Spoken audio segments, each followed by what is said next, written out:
네, 존경하는 국민 여러분, 그리고 우원식 국회의장님, 그리고 선배 동료 의원 여러분, 경기 광주시울 출신 더불어당 원내부대표, 더불어민주당 원내부대표 안태준 의원입니다. 본격적인 발언에 앞서서 국민의힘의 무책임한 필리버스터 강행에 대해 깊은 유감의 말씀을 드립니다. 국민의힘의 무제한 필리버스터는 국민의 삶을 위한 입법을 방해하고 민심을 역행하는 행위이며 국회 본연의 책임을 방기하는 무책임한 행위입니다. 필리버스터를 신청한 국민의힘 의원은 제대로 자리를 지키지도 않고 국민의힘 몫의 국회 부의장인 조어영 국회 부의장은 사회를 거부함으로써 국회 부의장의 책임을 망각하고 있습니다. 우원식 의장님과 이하경 부의장이 맞교대로 며칠째 의장석을 지키고 있습니다.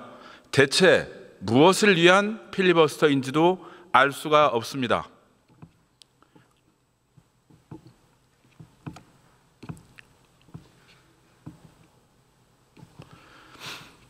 네, 수십 건의 법안을 인질 삼는 필리버스터는 국회 역사상 전례 없는 폭거이며 민생을 외면한 채 국정을 볼모로 삼는 극우 정치일 뿐입니다. 국민의힘의 검은 속내는 정쟁을 키우고 극우 세력의 결집을 위해 정치 불신과 국민의 불안을 키우려는 것 아닙니까? 필리버스터 남발은 국회의 생산성과 책임성을 스스로 무너뜨리는 자해적 정치일 뿐입니다. 아무리 미뤄봐도 내란 정당에서 벗어날 수 없습니다. 지금이라도 국민의힘은 의미 없는 소모적 필리버스터를 중단하고 민생과 국익을 위한 협치의 장으로 돌아와야 합니다. 국회는 정쟁의 무대가 아니라 국민의 삶을 바꾸는 일터입니다. 국회가 국민을 위한 입법과 정책에 집중할 수 있도록 책임 있는 야당으로서 역할을 촉구하는 바입니다. 국민의힘의 필리버스터는 국민 배신이고 국정 파괴입니다. 국민의힘은 새 정부의 정부 조직 개편을 필리버스터로 저지하려는 역대 최초의 사례를 기록하는 것을 알기는 하는 것입니까?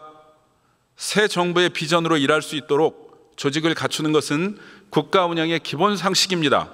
이를 가로막는 것은 야당, 나아가 국회의 역할을 포기한 것과 다름없습니다.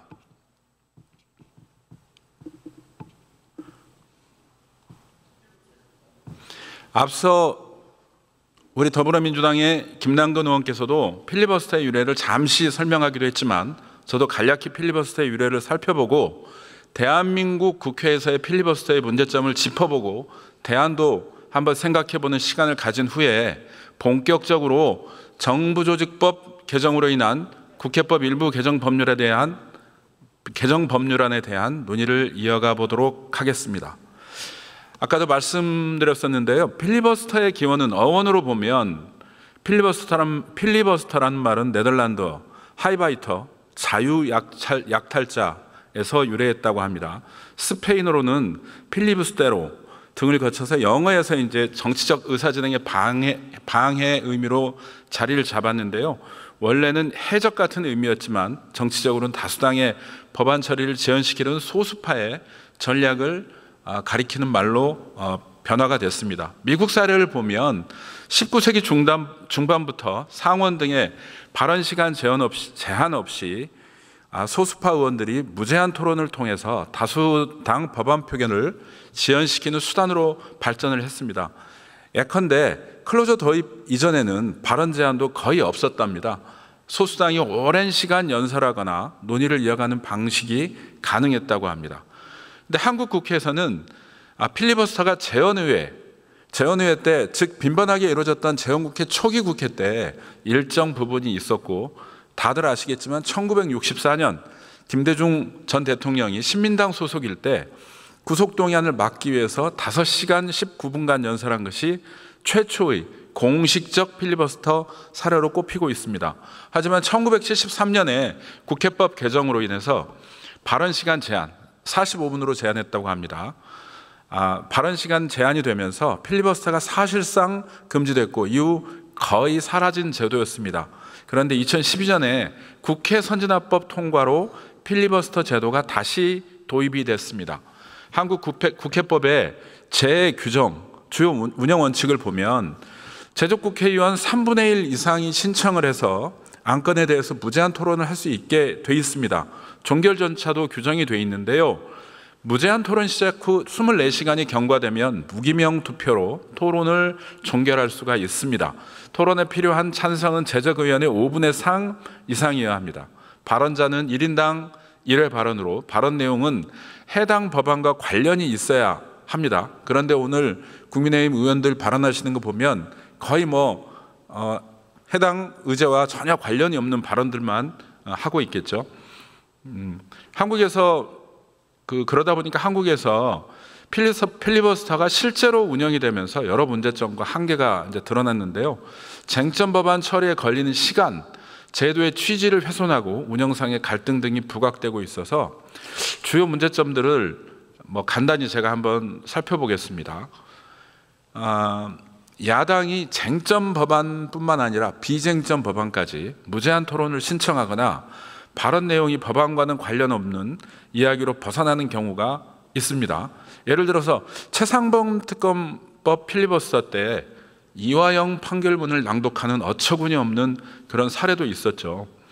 선진화법 도입 당시에는 소수당의 의견을 반영하고 다수당의 일방 처리를 견제하겠다는 취지였지만 여당이 회기를 쪼개거나 우리 여당도 이제 그런 적이 있었던 모양입니다.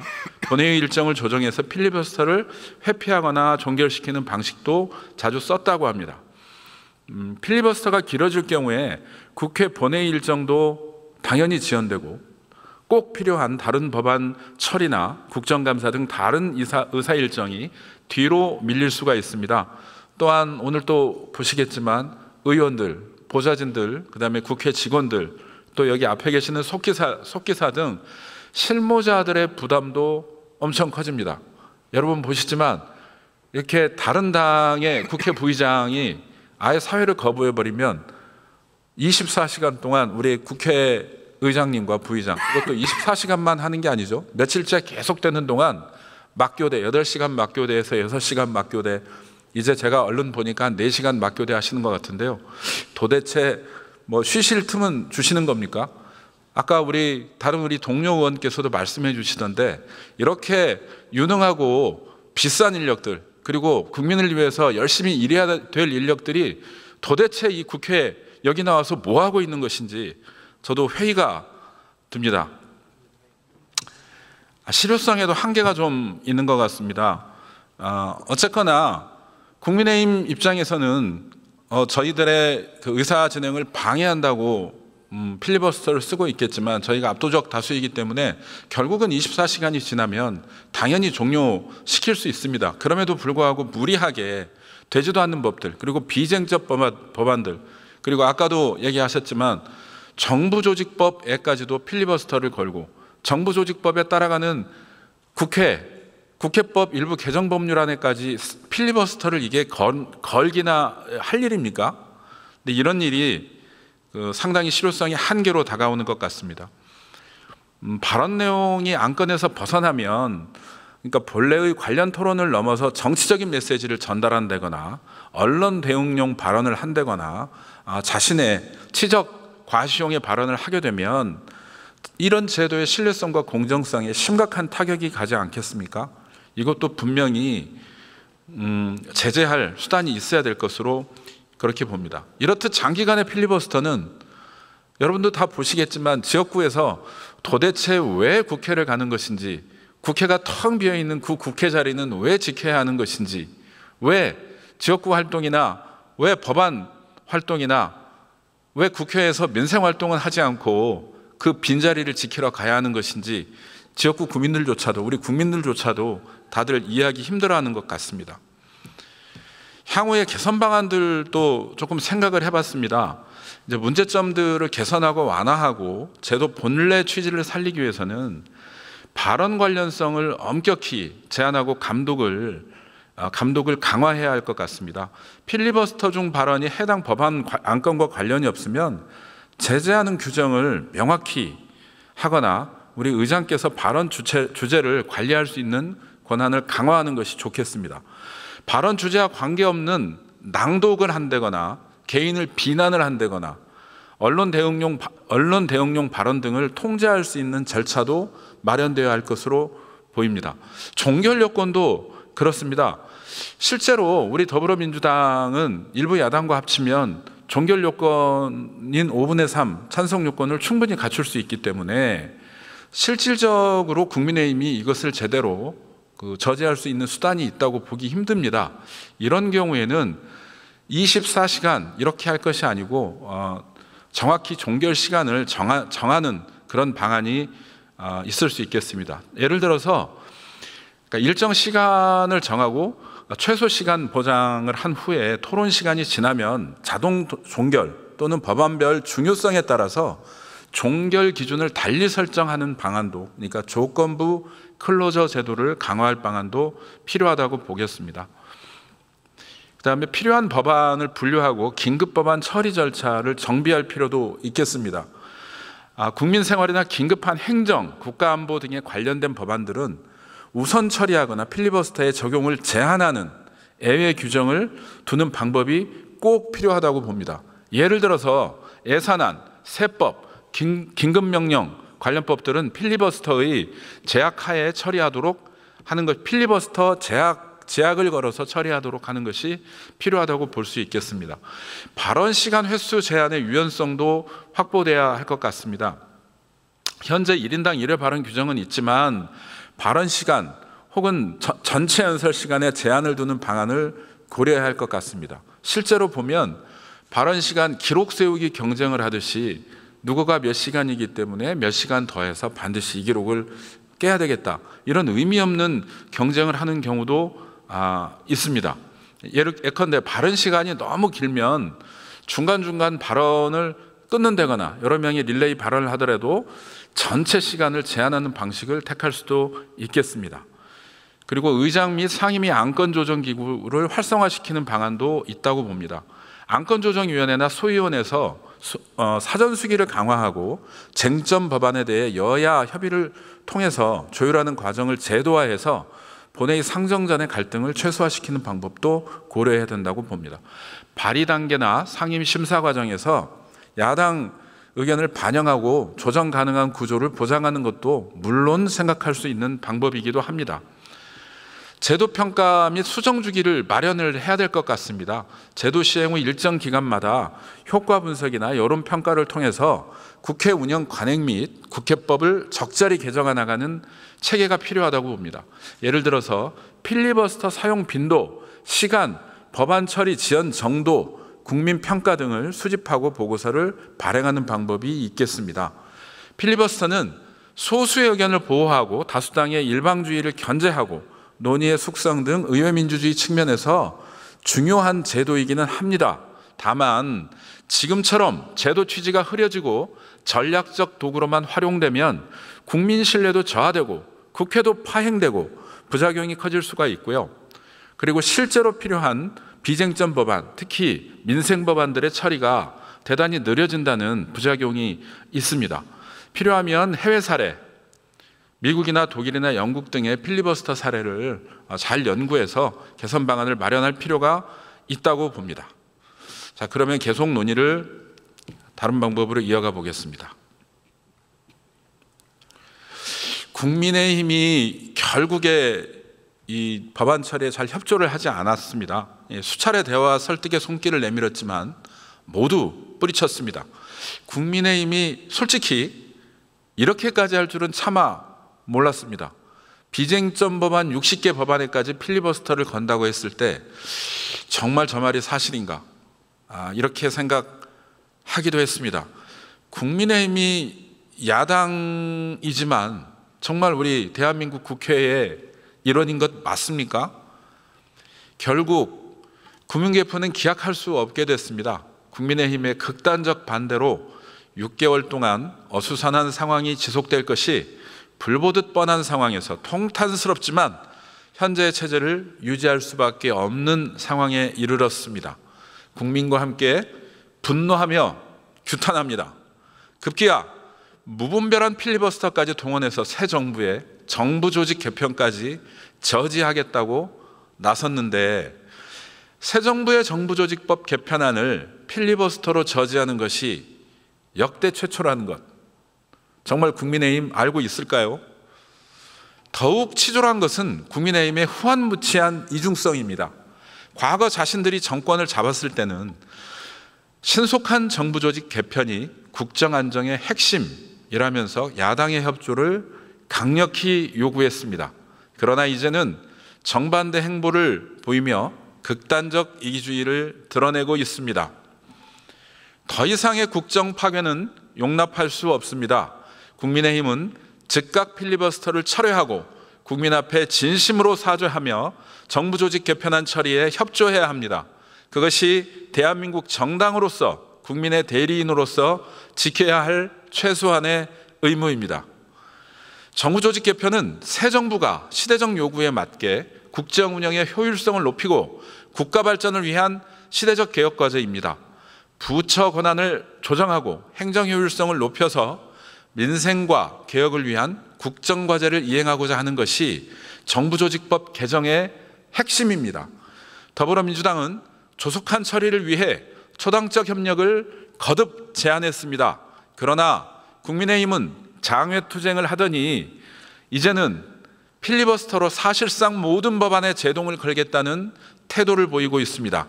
이는 국민의힘 지도부가 언급한 당선 무효, 대선 불복을 위한 정략적 국정 방해일 뿐입니다. 민주주의를 위협하는 극단적 정치 공세입니다. 민주당은 이에 굴하지 않겠습니다. 정부조직법 반대는 곧 민생과 개혁을 외면하는 발목 잡기입니다. 국회 마비는 입법 지연과 함께 민생 경제 회복을 방해하는 것입니다. 국민의 삶을 볼모로 삼는 정치적 쇼와 정쟁을 더 이상 용납하지 않겠습니다. 국민의힘은 즉각 필리버스터와 장외 공세를 중단하시기 바랍니다. 국민의 뜻과 시대적 요구를 외면하는 극단 정치를 멈추고 국정 운영에 협력해야 합니다. 더불어민주당은 민생을 위한 일하는 국회를 만들기 위해 끝까지 책임을 다할 것입니다. 본격적으로 지금 국회법 일부 개정 법률안에 단초가 된 정부조직 개편에 대한 내용을 말씀드려 보겠습니다. 정부가 내세운 개편 배경은 주로 다음과 같습니다. 새 정부가 내건 국정과제, 기후위기 대응, 디지털 전환, 공정 형평성 강화 등을 조직체계로 뒷받침하겠다는 의지의 표명입니다. 기존 조직의 구조의 경직성과 기능 중복, 권한 집중 등의 구조적 비효율 문제와 정책 일관성 확보와 부처 간의 협업 강화, 권력 분산 및 책임성 강화 등 이번 개편안은 중앙행정기관을 기존 19부 3처 20청 6위원회에서 19부 6처 19청 6위원회로 체제로 개편하고 처를 3개 신설하는 등 조직 수를 조정하는 내용을 포함하고 있습니다. 또한 핵심 변화로는 대체로 다음 조치들이 있습니다. 기획재정부를 분리해서 재정경제부와 기획예산처, 기획예산처는 국무총리실 산하에 두기로 했습니다. 검찰청을 폐지하고 중수청과 공소청을 신설해서 수사와 기소 기능을 분리하고자 했습니다. 환경부를 확대하는데요, 기후에너지 환경부로 개편해서 산업부의 에너지 정책 기능을 이관하는 것으로 했고요. 방송통신위원회를 폐지하고 방송미디어통신위원회를 신설하는 것으로 했습니다. 통계청을 국가데이터처로 승격하고 국무총리 소속으로 배치했습니다. 특허청을 지식재산처로 승격해서 국무총리실 소속으로 이관했습니다. 과학기술정보통신부 장관을 과학기술부총리로 겸임하는 구조를 신설했습니다. 중소벤처기업부 복수차관제를 도입을 했고요. 고용노동부, 산업안전보건본부 차관급 격상 등의 기능을 조정했습니다. 여성가족부도 성평등가족부로 명칭 변경하여 조정했습니다. 자, 이 같은 방향성은 정부가 국정과제 중심 조직체계로 전환하겠다는 의지로 해석할 수 있습니다. 그러나 중요한 것은 이러한 개편 방향이 조직 내부 구조 논리, 권한 배분 메커니즘, 이행 가능성, 제도적 안정성 등 이것을 얼마나 설계했느냐입니다. 따라서 이후 각 개편 방안을 개별적으로 검토하겠습니다. 먼저 기획재정부입니다. 기획재정부 개편 방안은 다음과 같습니다. 기존 기획재정부를 해체해서 재정기획부와 기획예산처로 분리하고 예산 기능은 기획예산처가 담당하고 기획예산처는 국무총리실 산하로 배치하는 것으로 했고요. 재정경제부는 경제정책, 세제, 국고 등 기능을 담당하고 재정경제부 장관은 경제부총리를 겸직하는 것으로 했습니다. 기획예산처 장관은 국무위원, 즉 장관급으로 보임됩니다. 이에 대해서 정책 예산 기능 분리의 위험성이나 이전 조직 간 조정 비용 및 갈등, 책임 배분 모호성 등의 비판 논리가 있을 수도 있습니다. 따라서 단계적 이행 방식을 통해 먼저 시범 부처 또는 분야에서 정책 예산 분리를 시범 적용해보고 평가 결과를 바탕으로 확대 적용하거나 재정경제부, 기획예산처, 관련 부처 간 조정위원회를 상시 운영하면서 정책 예산 간 불일치를 조정할 필요가 있어 보입니다. 또한 책임 배분 메커니즘 명문화를 해서 정책 실패 시에 책임 소재가 분명히 드러나도록 법률 또는 시행 규칙에 명시하고 협업 시스템을 강화하여 예산 편성 과정에서 정책 부처와 긴밀한 협업 구조를 사전에 설계할 필요가 있겠습니다. 마지막으로 피드백 시스템을 구축하여 예산 집행 이후 성과 검토 및 보완 구조를 두어서 정책 예산 연계성을 유지할 필요가 있습니다. 자, 이제 검찰청 얘기입니다. 검찰청을 폐지하고 중수청, 공소청을 신설하는 내용입니다. 검찰청을 폐지하고 중대범죄수사청을 행정안전부 산하에 설치하고 공소청을 법무부 산하에 설치하고 공소제기 및 유지 기능을 담당하도록 하고 기존 검사는 공소청 소속으로 전환하는 내용입니다. 검찰청 폐지 조항은 법 공포 후 1년 뒤 시행 유예 조항에 포함했습니다.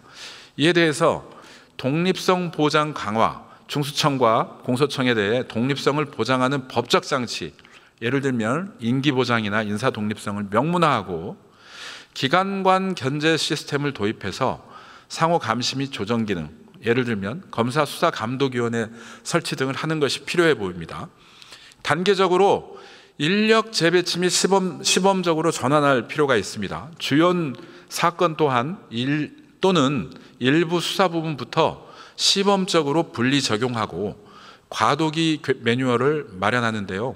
사건 이관 절차와 권한 충돌 조정 매뉴얼, 책임 소재 규정 등을 사전에 정비하고 조직 안정화 기간을 확보하고 법 시행 유예 기간을 충분히 두고 초기 혼란을 최소화 전략 마련 등의 보완 방안이 필요할 것으로 보입니다.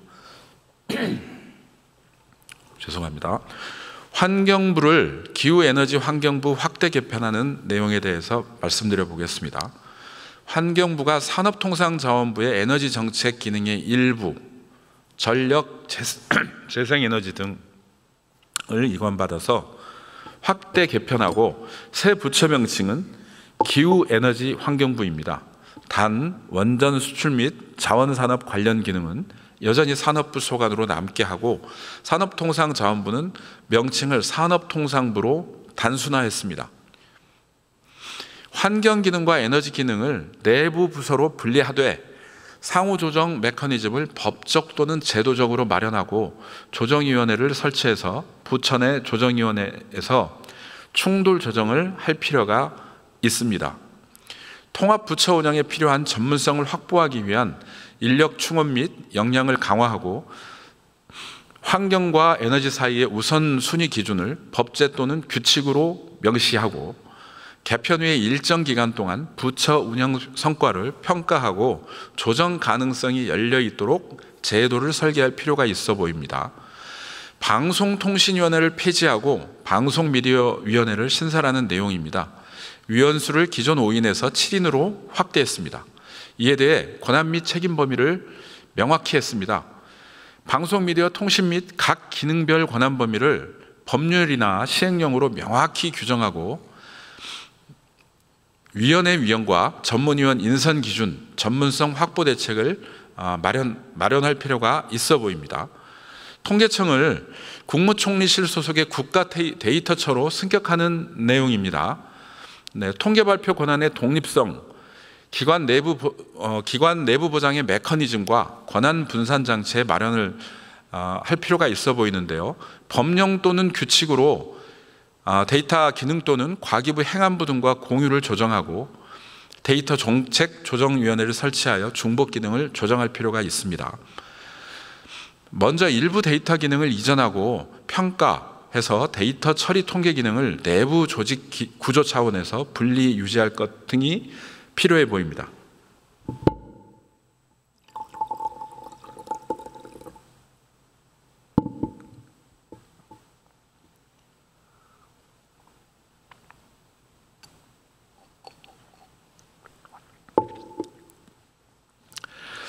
특허청에 대한 얘기입니다.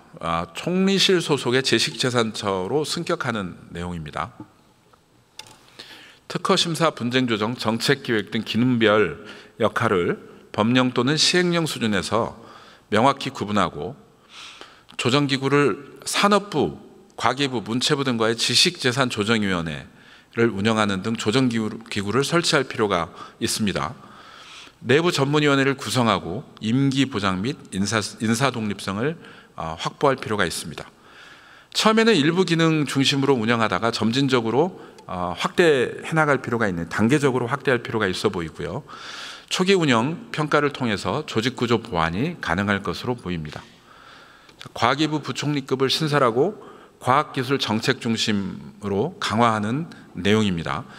과학기술정보통신부 장관을 과학기술 부총리로 겸임하는 구조를 새롭게 두고 과학기술 및 AI 정책 등 미래형 과제를 중점 강화하는 조직을 마련하는 것입니다.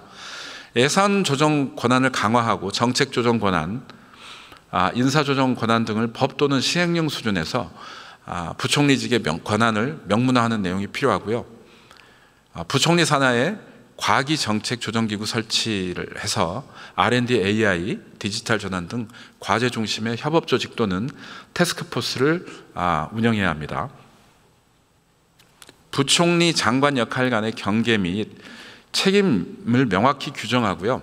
부총리 제도 정착 이후에 일정 기간 평가 및 제도 보완 가능성을 열어두어야 할 것으로 보입니다.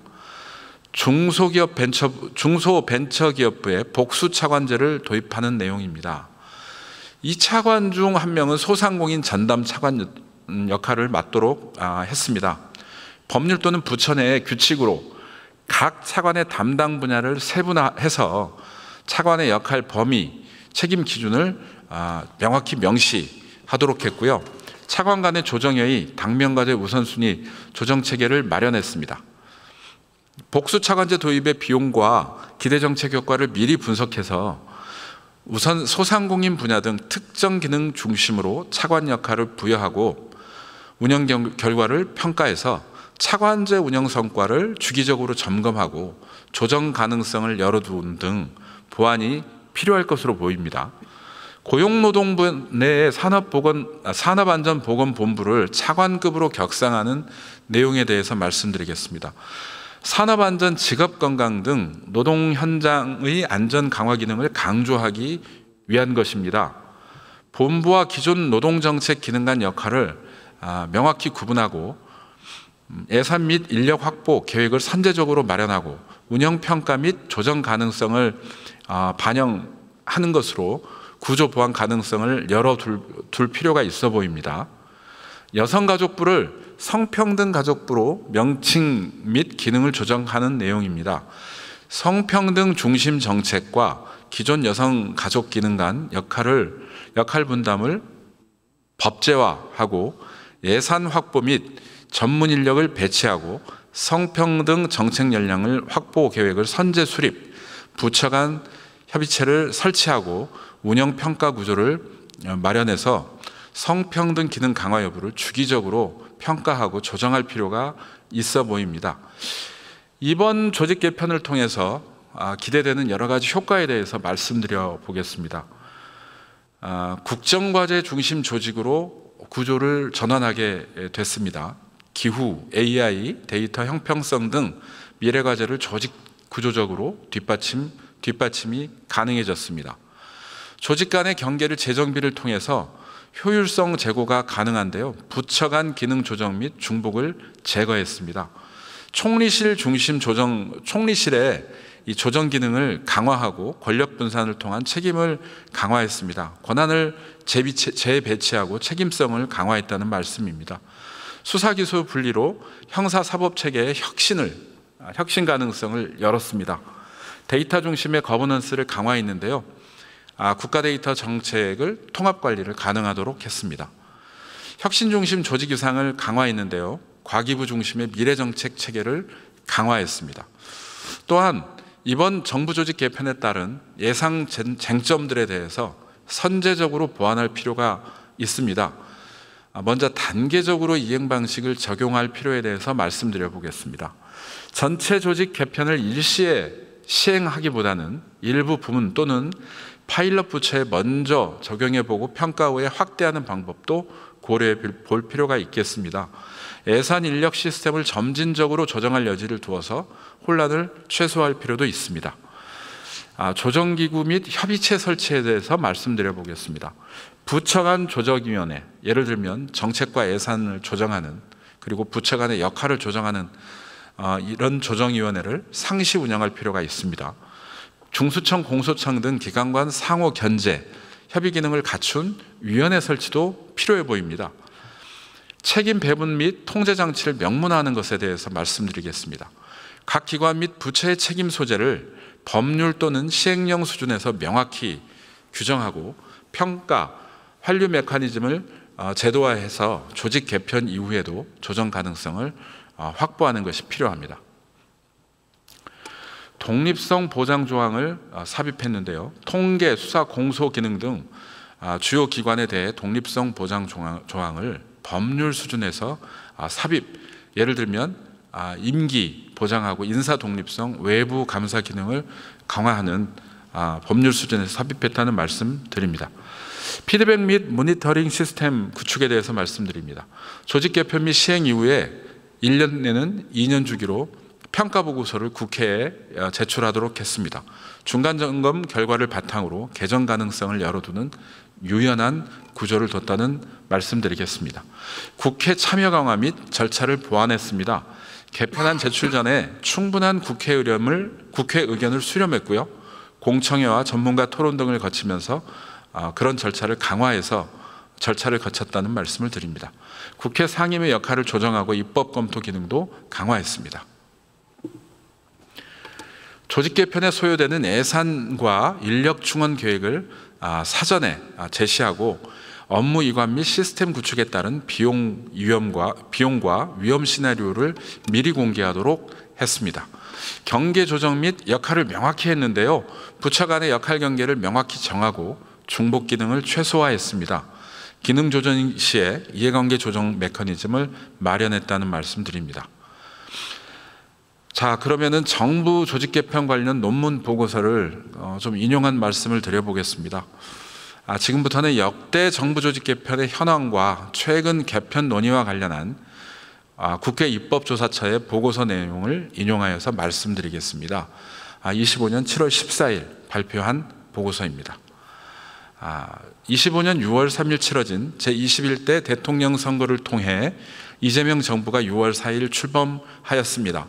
전 대통령의 탄핵 파면에 따른 중간 선거를 통해 2017년 출범한 문재인 정부와 마찬가지로 새 정부는 별도의 대통령직 인수위원회를 구성하지 않고 출범해서 국정을 운영해야 하는 상황이었습니다. 새 정부는 국정과제의 효과적인 이행과 국정 운행의 효율성을 위해 정부 조직 개편 작업을 준비해 왔고 6월 16일자로 이재명 정부의 국정기획위원회가 출범을 해서 사실상 대통령직 인수위원회 역할을 해왔습니다. 국정기획위원회는 약 2달간의 활동을 통해서 새 정부의 국정운영 로드맵을 제시했고 세부 과제 및 정부 조직 개편안 등을 마련을 했습니다. 국정기획위원회는 별도의 정부 조직 개편 태스크포스를 구성해서 조직 개편안을 제시했습니다. 특정 부처에 과도하게 집중된 기능과 권한은 과감히 분산 배치하고 AI 강국 대도약을 뒷받침하기 위한 정부 효율성 강화, 기후위기 대응을 위한 정부 조직 정비 등을 통해 유능한 정부 구조로의 조직 재설계 등이 새 정부 조직 개편의 방향성으로 제시된 바 있습니다. 역대 정부에서는 출범 전 후로 행정환경 변화에 대응하기 위한 다양한 정부 혁신 및 정부조직법 개정을 통한 조직 개편을 단행하였습니다. 이러한 조치를 통해서 대선 공약을 국정과제로 전환하는 한편 국민적 기대에 부응하는 국정 운영을 수행함으로써 민주적 정당성을 축적할 수 있다는 이유에서입니다. 역대 정부에서는 바람직한 정부 기능 수행, 행정 수반인 대통령의 국정비전 형실화 및 미래 관리를 위해 시대 상황 및 행정 수요 변화에 적극적으로 대응할 수 있도록 정부조직 개편을 시도해 왔습니다. 정부조직법과 개정을 통해서 부처, 청 수준의 중앙행정기관 개편과 기관의 명칭 변경, 소관 기능의 신설, 이관 폐지 등이 대표적인 행정기구 개편의 양상이었습니다. 최근까지 정치, 사회 각계각층에서 다양한 정부조직 개편 구상이 제시되었습니다. 향후 국정기획위원회를 통해 제시된 이재명 정부의 구체적인 조직 개편안에 많은 관심이 집중되고도 있습니다. 이에 따라서 새 정부의 조직 개편과 관련해서 역대 정부 조직 개편의 주요 내용과 향후 개편 시의 고려사항을 논의할 필요가 있다고 국회 입법조사처의 보고서에는 이렇게 되어 있습니다. 이 글에서는 역대 정부 조직 개편의 현황과 최근 개편 논의를 검토하고 있는 정부 조직 개편 시의 고려사항을 제시하고자 합니다. 정부 조직 개편은 일반적으로 부처 단위의 조직 신설, 통합, 폐지, 기능 재배분 등을 의미하는 용어로 사용됩니다. 정부 조직 개편은 정부조직법 및 관련 개별 법률을 개정함으로써 1차적으로는 완료되는 사안입니다. 정부조직은 법률에 의해 구성되어 입법자의 입법 성향에 따라 그 조직이 존폐되는 등 개편 내용을 달리하기 때문입니다. 헌법 제96조에서는 행정 각부의 설치 조직과 직무 범위는 법률로 정한다고 규율함으로써 행정조직 법정주의를 기본 이념으로 삼고 있습니다. 행정조직 법정주의는 정부조직 개편이 입법부가 제정한 법에 근거해 이루어지게 함으로써 행정조직의 안정적 운영과 예측 가능성, 행정부에 대한 민주적 통제 가능성 등을 확보하는 것이 목적입니다. 이에 부응해서 재헌국회 때부터 제정된 것이 정부조직법입니다. 당시 법률 제1호로 제정된 정부조직법에서는 행정기관의 설치와 조직은 법률로서 정한다고 규정한다. 제3조에 이는 행정조직의 대강을 정함으로써 통일적이고 체계 있는 국무수행을 기하기 위함이다. 제1조 8항에 이렇게 정했습니다.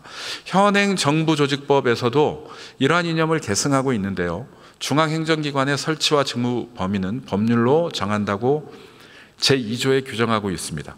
이는 국가행정사무의 체계적이고 능률적인 수행을 위한 것이다. 제1조 10항에 이렇게 규정되어 있습니다. 부처 신설이나 폐지, 기능 재배분 등 구조적 차원에서의 정부조직 개편 논의는 법적으로는 행정조직 법정주의 원칙에 입각해 정부조직법을 개정함으로써 실현되었습니다. 정부조직 개편 방식을 정부조직법상의 규정을 예로 들어 기술하면 다음과 같습니다. 부처 수준의 신설이나 폐지 등의 개편은 정부조직법 제26조 및 해당 부처에 관한 별도 규정에 근거합니다. 정부조직법 제26조 제1항에서는 대통령의 통할하에 두는 행정각부를 열거하고 있습니다. 지겨우시죠? 이거 저도 상당히 지겹습니다. 현재 행정각부는 총 19개로서 기획재정부, 교육부, 과학기술정보통신부 등의 순서입니다. 중앙행정기관의 사무는 개별 근거 규정에 명시되어 있습니다. 해당 부처의 사무 범위가 광범위하여 다양한 정책 이해관계자가 존재하는 경우 정책 조정을 위해 부총리제가 선호되기도 합니다. 정부조직법 제19조에서는 국무총리가 특별히 위임하는 사무 수행을 위해 부총리를 둔다고 규정하고 있으며 제1항에요. 겸임하는 장관이 열거되었고 이건 제3항에 열거되어 있습니다. 제4항과 제5항에는 각 장관이 통할하는 정책 분야에 관해 국무총리의 명을 받아서 관계 중앙기관을 총괄 조정한다고 규정한다, 이렇게 되어 있습니다. 이 외에도 부처 간 또는 부처 내 사업 또는 서비스 중심의 조직 개편을 위해 행정각부의 소관 사무에 관한 개별 규정을 일부 개정하기도 합니다. 복수차관 제2차관이나 제26조 제2항의 정부조직법의 제26조 제2항에 있는 복수차관 제2차관제를 말합니다. 정부조직법 제2조 5항의 차관급 조직의 신설 또는 폐지 또한 위 목적과 관련됩니다. 정부 조직 개편의 절차와 일정은 정권 및 세부적인 개편 내용, 여야 구성 및 합의 등에 따라 상이한 양상을 보이지만 대체로 다음과 같은 주요 과정을 거칩니다. 정부 조직 개편 작업을 담당할 별도의 추진 체계를 구성해서 조직 개편 방안을 확정하고 구체적인 정부 조직 개편안을 마련한 뒤 정부 조직법 등 법령 개정을 거치는 방식입니다. 특히 입법 과정에서 여야 간 갈등이나 합의에 따라 기획된 조직 개편안과 실제 조직 개편이 차이를 보이는 일도 적지 않습니다. 따라서 후속 개편 작업을 통해 지속적으로 정부를 설계하고 구성하는 작업이 이어지게 됩니다. 새 정부 출범 전 이러한 과정이 1차적으로 마무리되어 출범과 동시에 조직 개편이 단행되는 경우가 있기도 하고, 우리처럼 정부 출범 이후에 해당 과정을 거치면서 임기 중에 정부 조직법이 개정되는 경우도 있습니다.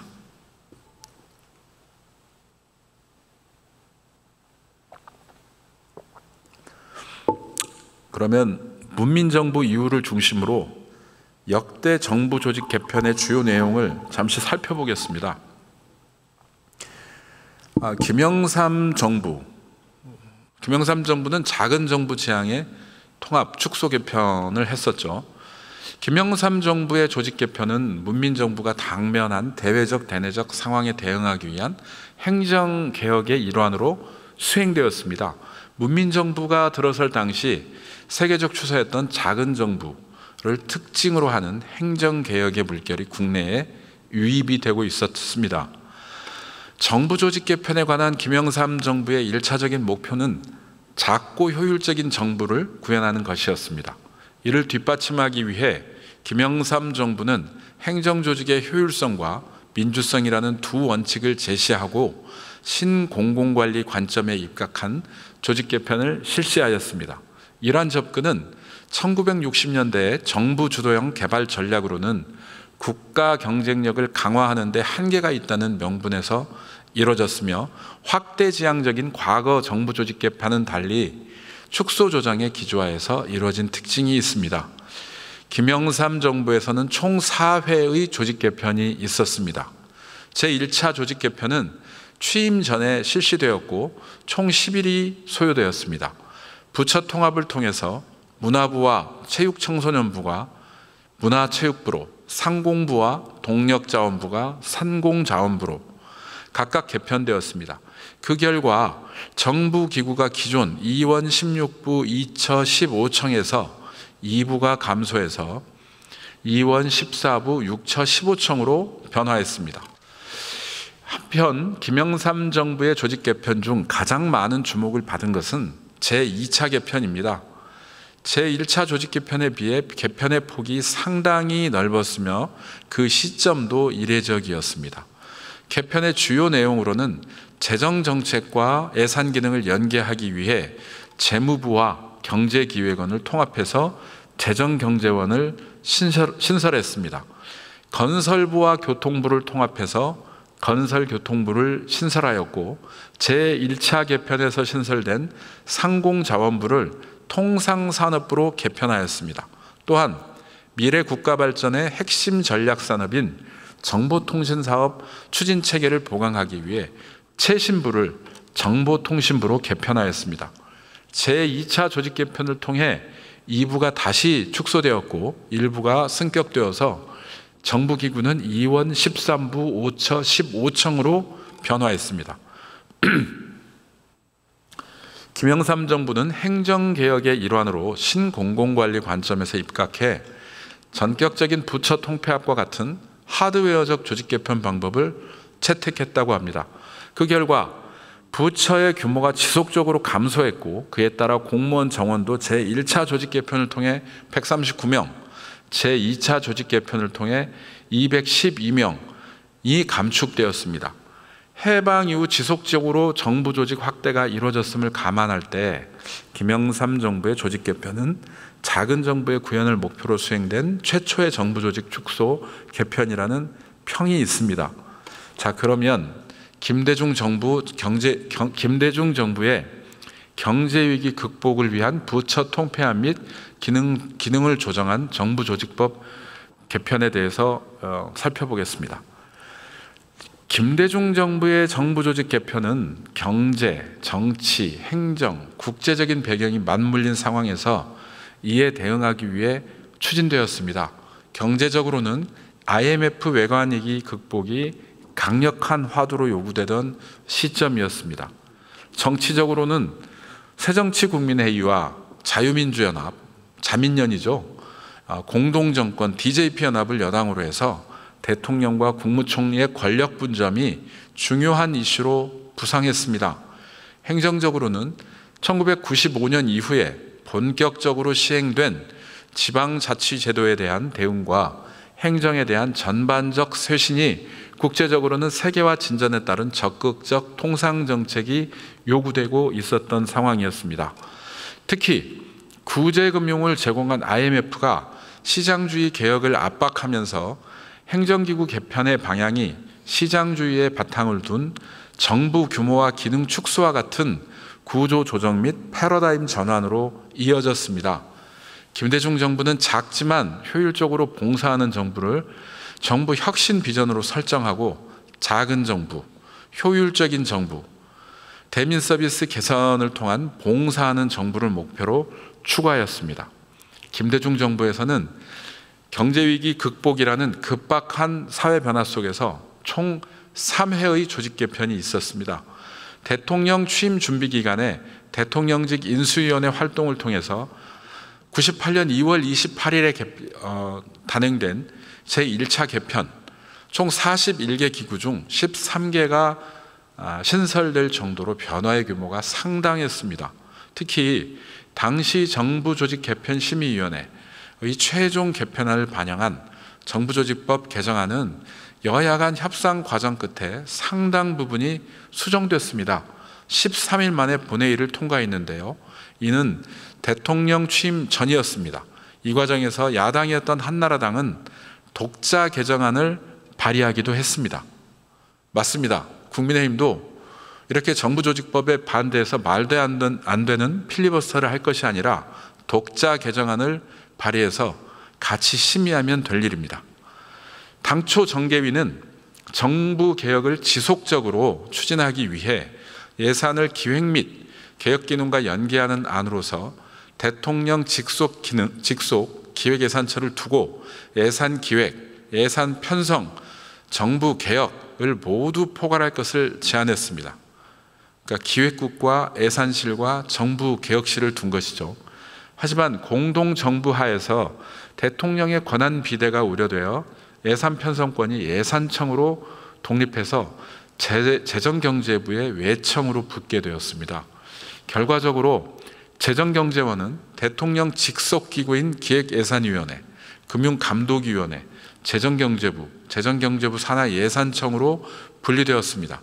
제1차 조직개편 결과 2원 14부 5처 14청에서 17부 2처 16청의 조직체계로 개편되었습니다. 제2차 및 3차 조직개편에서는 제1차 개편의 내용을 번복하는 상황이 이어졌습니다. 기획예산위원회를 처로 바꾸고 부총리제를 부활시킨 조치가 그 전형적인 예로 거론됩니다.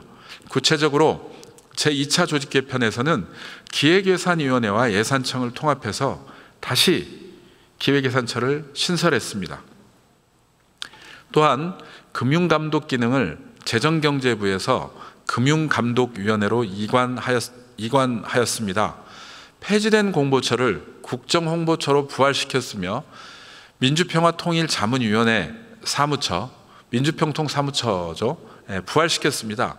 이어서 제3차 조직 개편에서는 부총리 제도를 복원시키고 경제부총리와 교육인적 자원부총리까지 2인을 두도록 했습니다.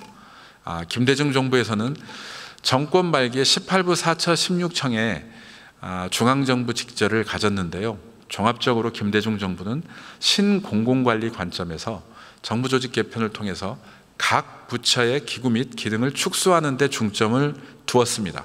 제1차 조직 개편에서 장관의 과도한 통솔 범위로 인해서 경제 위기를 감지하지 못했다는 비난에 대한 책임을 물어서 재정경제원을 새 부처로 개편한 일이 그 대표적인 예에 해당합니다. 또한 부총리 제도, 경제부총리와 통일부총리를 말합니다. 를 폐지함으로써 역대 정부 역할을 축소한다는 상징적인 의미가 부여되기도 했습니다. 특히 김대중 정부에서 이루어진 3번의 조직 개편은 각각이 목적, 방향, 추진 주체, 절차 등이 모두 상이하였습니다. 김대중 정부의 제1차 조직 개편은 정치권과 학계의 참여 속에서 비교적 공개적으로 이루어졌다는 특징이 있습니다. 대통령직 인수위원회와는 별도로 정계위를 구성해서 그 운영 결과를 반영하려 했기 때문입니다. 이전의 개편 결과를 복원한 제2차 정부조직 개편의 주체는 기획예산위원회와 행정자치부였습니다. 또한 경영진단조정위원회가 구성되어서 부처별 정점을 다루는 역할을 수행하는 등 조직 개편 추진기구 간 절충적으로 역할을 분담하였습니다.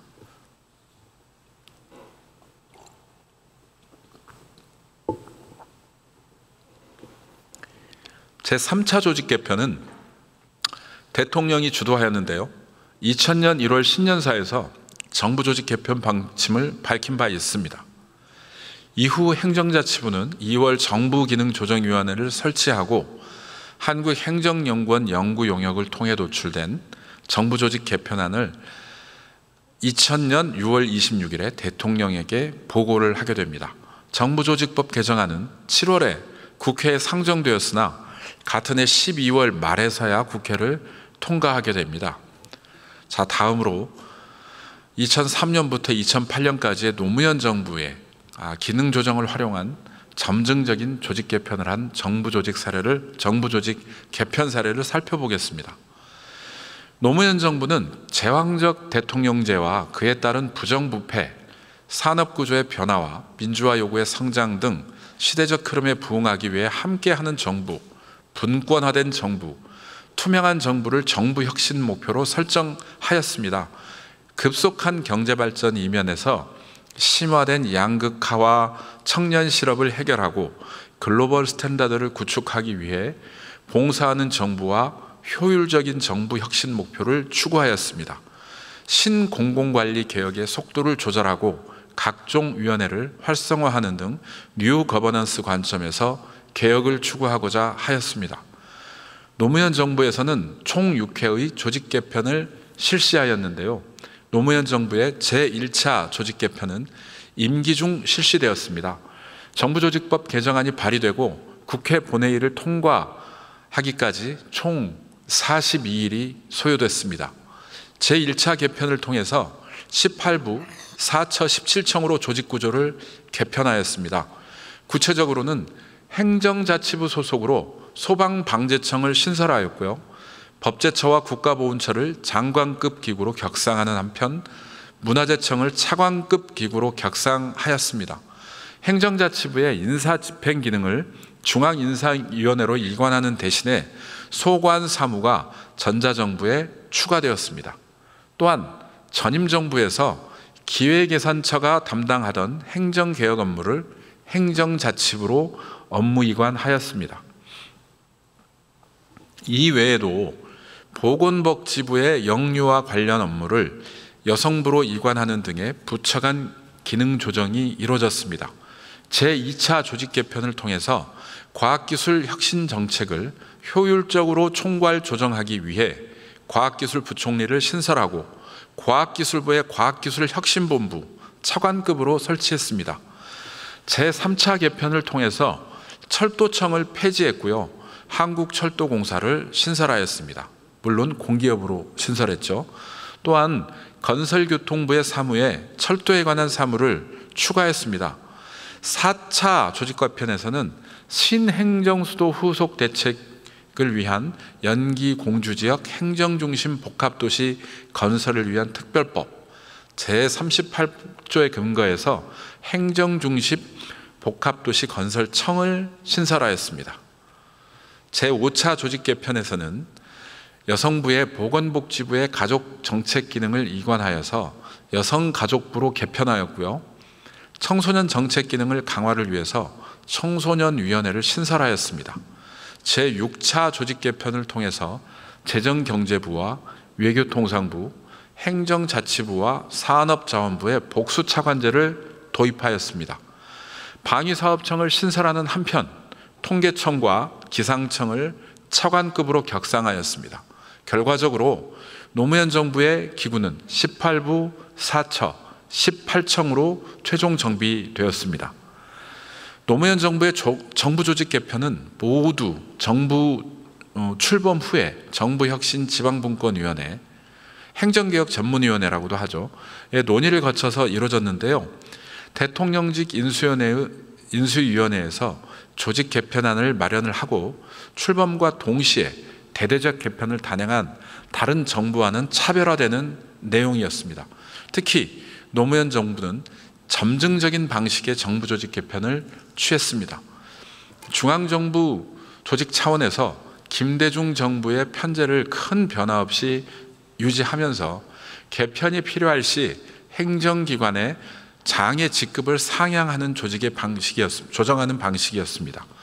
부처의 자율성과 책임성 제고를 위해 최소화된 조직 개편을 실시한다는 점이 특징입니다. 대규모 조직 개편을 최소화하고 부처 간 기능 조정 및 업무 과정 개선을 통해서 정부 조직의 효율성을 높이고자 했습니다. 자, 다음으로는 이명박 정부의 대부처주의에 따른 부처를 통합하고 광역화한 정부조직 개편에 대해서 말씀드리겠습니다. 이명박 조직의 정부조직 개편은 행정적 측면에서는 과거 정부조직 편제의 한계를 보완하는 데 방점을 두었습니다. 이명박 정부의 정부혁신은 작은 정부와 신공공관리 패러다임으로 집약될 수 있습니다. 중앙정부의 간섭과 개입을 줄여서 시장과 지방정부의 활력을 제고하고자 한 것으로 보입니다. 또한 적정 규모의 정부를 지향한 전임 정권과는 달리 작은 정부 및 기업가적 정부를 강조하면서 정부 구성 및 운영에서의 효율성 극대화를 추구하는 신공공관리 중심의 정부 혁신을 추구했습니다. 이에 따라서 유능하고 작은 정부, 국민을 섬기는 실용정부를 구현하기 위한 조직 개편이 단행됐습니다. 이명박 정부에서는 작고 유능한 실용정부 설계와 대부처주의를 기조로 부처 통폐합을 통해 총 3회의 조직 개편이 추진되었습니다. 제1차 조직 개편을 통해서는 정부조직법 개정에는 32일이 소요됐는데요. 이는 정부 출범 직전에 완료됐습니다. 해당 조직 개편 결과 다수의 거대 부처가 탄생했습니다. 기획예산처와 재정경제부를 기획재정부로 통합해서 경제정책 조정 기능과 재정 기능을 일원화하는 한편 금융정책 및 외국환 거래 건전성 감독, 금융정보 분석 기능 등은 금융감독위원회와 통합하여 금융위원회로 개편하였고요. 교육부와 과학기술부를 통합하여 교육과학기술부, 행정자치부와 중앙인사위원회를 통합하여 행정안전부, 문화부와 국정홍보처를 통합하여 문화체육관광부, 농림부와 해양수산부, 수산부서를 통합하여 농림수산식품부, 건설교통부와 해양수산부, 해운해양부서를 통합하여서 국토해양부, 산업자원부와 과학기술부, 산업기술연구개발부서 등을 통합해서 지식경제부, 등으로 부처 기능이 통합, 광역화된 예에 해당됩니다. 이명박 정부의 제1차 조직 개편 결과에 정부 조직 체계는 총 11개 기관이 감축돼서 15부처 218청으로 개편됐습니다. 제2차 조직 개편에서는 보건복지가족부의 청소년 가족 기능을 여성부로 이관하고 여성부를 여성가족부로 확대 개편하였습니다. 보건복지가족부는 보건복지 정책 기능을 중심으로 재편하여 보건복지부로 개칭하였습니다. 제3차 조직 개편에서는 노동부 명칭을 고용노동부로 변경하였으며 고용노동부의 정부 내 고용정책의 총괄부처로서의 역할을 명확히 하기 위하여 고용정책의 총괄 기능을 명기하고 산업안전보건 기능도 명기하였습니다. 이명박 정부의 조직기구는 총 3회의 조직 개편을 실시한 끝에 15부, 2처, 18청으로 정부 규모가 축소됐습니다. 이명박 정부는 앞선 정부와 달리 정부 조직 개편을 위한 상시적 자문기구를 두지 않았습니다. 대신에 역대 최대 규모의 조직 개편 작업을 통해서 대통령직 인수위원회에서 단기간에 마련했고 정부 출범과 동시에 대규모 조직 개편을 단행했습니다. 부처의 통폐합과 같은 하드웨어적인 개편이 주된 방법이었습니다. 이명박 정부는 신공공관리, 작은 정부론의 정부관, 민간기업의 시각 등을 바탕으로 수행된 대규모 개편을 통해 정부 규모를 축소했습니다. 특히 제1차 조직 개편에 따른 대국 대과주의를 통해 중앙행정기관은 11개 감축되고 그 하부기구는 실국이 55개, 과가 93개, 총 148개, 공무원 종원은 정무직을 포함해서 총 3,427명이 감축됐습니다. 다음으로 2013년 2월부터 시작된 박근혜 정부에 대해 살펴보겠는데요. 박근혜 정부는 작은 정부의 기조의 지속과 행정 환경 변화에 대응하는 정부 조직 개편안을 마련했습니다. 박근혜 정부의 조직 개편은 이명박 정부의 조직 개편으로 야기된 문제점에 대한 인식, 창조 경제와 국민 행복이라는 대통령의 의제가 동인이 되었다는 관측이 존재합니다. 박근혜 정부는 국민 행복, 새희망의 새시대를 목표로 새 정부 출범에 맞춰서 대통령직 인수위원회 주도로 조직 개편을 추진했습니다. 조직 개편의 방향은 경제 부흥을 뒷받침할 수 있는 조직 체계를 구축하고 국민의 안전과 행복을 최우선으로 하는 정부를 구현하며 행정환경 변화에 따라 행정기관별 고유 기능의 전문성을 제고함과 동시에 경제 안정 등 주요 분야별 경제정책 기능의 강화에 중점을 뒀습니다. 이 시기에 정부 역시는 신공공관리와 전통적 조직관리가 혼합된 특징을 보입니다. 민간 방식의 도입으로 정부의 관리 역량 향상을 도모했으며 정부 조직의 효율성 및 생산성 증진을 위해 전통적인 조직구조 개혁 전략이 동반되었습니다. 박근혜 정부에서는 총 3회의 조직 개편이 있었습니다.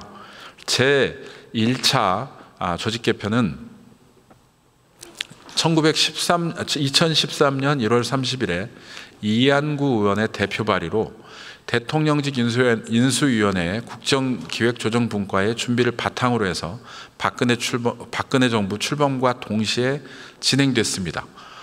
하지만 정부 조직 개편 관련 국회 협의가 지연되면서 출범 후 약 한 달이 경과한 2013년 3월 22일 국회에서 소관위원회 대안으로 정부조직법이 전부 개정되어 이튿날 공포 시행됐습니다. 제1차 정부 조직 개편을 위한 관련법 개정에 51일이 소요됐습니다. 제1차 조직 개편은 경제 부흥, 창조 경제, 국민 안전에 초점을 두었는데요. 경제 부흥과 창조 경제 실현을 위해 경제부총리제를 부활시키고 미래창조과학부와 해양수산부를 신설하는 개편이 이루어졌습니다. 국민 안전을 위한 대표적인 사례는 행정안전부를 안전행정부로 개편하고 식품의약품 안전처를 신설하는 것이었습니다. 부처의 명칭 변경 및 부처 간 기능 조정도 다수 이루어졌는데요.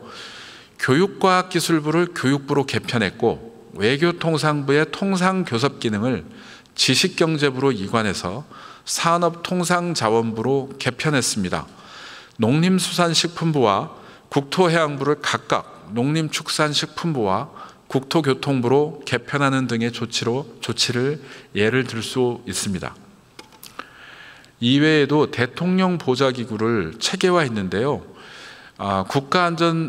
국가안보실을 신설했고 대통령 비서실과 대통령 경호실을 분리했습니다.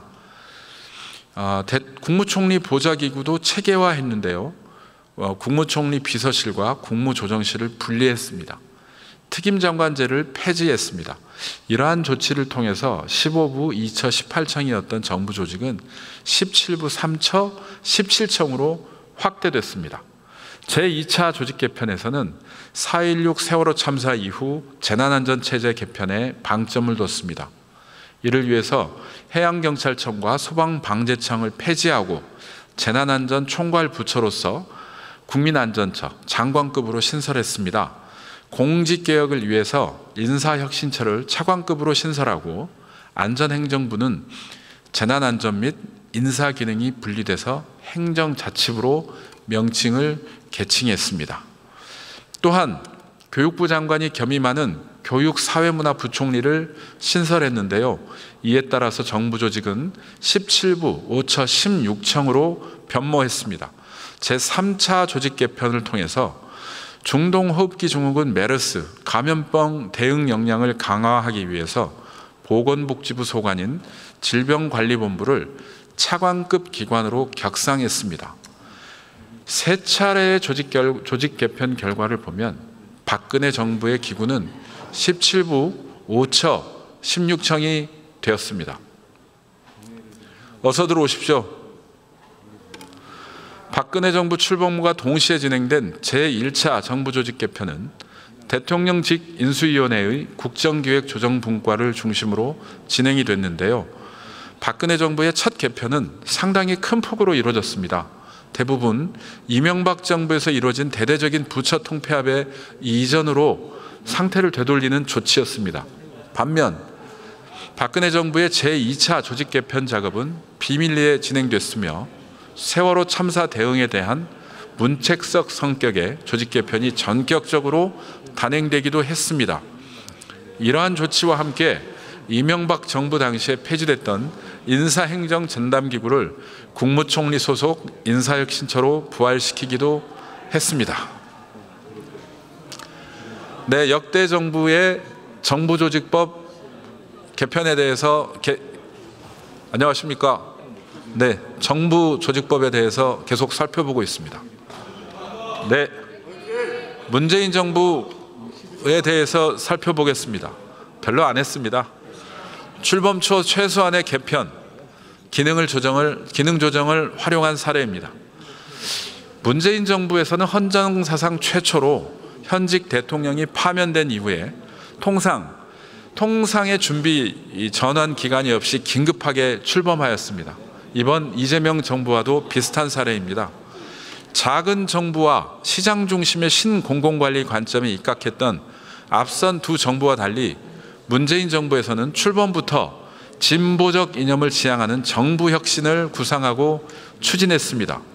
국정 운영 및 정부 혁신의 주도적 이념이자 전략으로 사회적 가치의 실현이 강조됐습니다. 문재인 정부의 조직 개편은 국정의 조기 안정과 시급한 국가적 현안 해결을 위한 최소한의 조직 개편을 우선적으로 시행하되 정부의 업무 처리 방식과 공직사회의 일하는 방식의 개선도 병행하는 두 가지 원칙을 두었습니다. 또한 국민적인 공감대 형성에 필요한 사안은 향후 조직 진단과 의견 수렴을 거쳐 단계적으로 추진하려는 원칙을 수립했습니다. 문재인 정부에서는 총 5회의 조직 개편이 있었습니다. 앞선 정부와 마찬가지로 문재인 정부의 제1차 정부 조직 개편을 위한 법 개정은 임기 중에 의결됐습니다. 총 41일이 걸렸다고 합니다. 특히 중소기업청을 격상해서 중소벤처기업부를 신설하는 한편 이전 정부의 개편 이전의 상태로 정부 기구를 복원하려는 조치가 단행됐습니다. 구체적으로 국가안전관리체계를 재정비하기 위해서 국민안전처와 행정자치부를 통합해서 다시 행정안전부가 출범하는 한편 행정안전부 장관 소속으로 소방청을 부활시켰습니다. 해양수산부 장관 소속으로 해양경찰청도 부활했습니다. 이외에도 국가보훈처의 장관급 기구 격상, 미래창조과학부의 명칭을 과학기술정보통신부로 변경하였으며 과학기술혁신, 통상교섭, 재난안전관리 등 차관급 본부장을 신설했습니다. 정부 조직은 기존 17부 5처 16청에서 18부 5처 17청으로 변화했습니다. 지루하시죠? 지금 역대 정부의 정부 조직 개편을 쭉 살펴보고 있는데요. 대개 약 3회에서 5회에 걸쳐서 정부 조직 개편을 단계적으로 추진했습니다. 아마 우리 이재명 정부에서도 지금은 정부 조직 개편을 처음 추진하는 것이지만 앞으로도 상황을 봐가면서 계속 추진하겠다 싶어서 역대 정부의 정부 조직 개편을 쭉 살펴보고 있습니다. 네, 계속하겠습니다. 문재인 정부의 제2차 정부 조직 개편에서는 물관리 체계를 환경부로 일정 부분 일원화하였습니다. 이는 제1차 개편에서 처리되지 못한 물관리 일원화 관련 국토교통부와 환경부 간의 기능을 조정하기 위해서였는데요. 수량 수질의 통일적 관리와 지속 가능한 물 관리 체계의 구축을 위해 국토교통부의 수자원 보전 이용 및 개발 기능을 환경부로 이관하는 부처 간 기능이 재배분이 이루어졌습니다. 이로부터 2년 후에 이루어진 문재인 정부의 제3차 조직 개편에서는요. 중앙행정기관으로 승격되는 개인정보보호위원회를 중앙행정기관의 범위에 추가하는 한편 보건복지부의 보건업무 전문성 강화를 위해서 복수차관 제도를 도입해서 보건을 담당하는 차관을 별도로 두도록 하고 감염병 관리 체계를 강화하기 위해서 질병관리본부를 보건복지부 장관 소속 중앙행정기관인 질병관리청으로 승격했습니다. 위 개편 작업을 통해서 문재인 정부의 정부기구는 18부 5처 18청이 되었습니다. 문재인 정부의 제4차 조직 개편에서는 산업통상자원부의 복수차관을 신설했는데요. 에너지 관련 정책 기능을 전담하는 차관을 별도로 두도록 함으로써 탄소 중립 정책을 효과적으로 추진하도록 했습니다.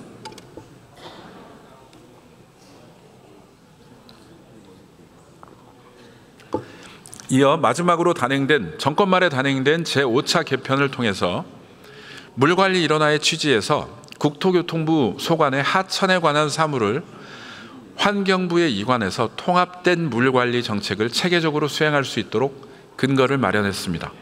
문재인 정부 임기 말 정부기구는 18부 5처 18청으로 구성되었습니다.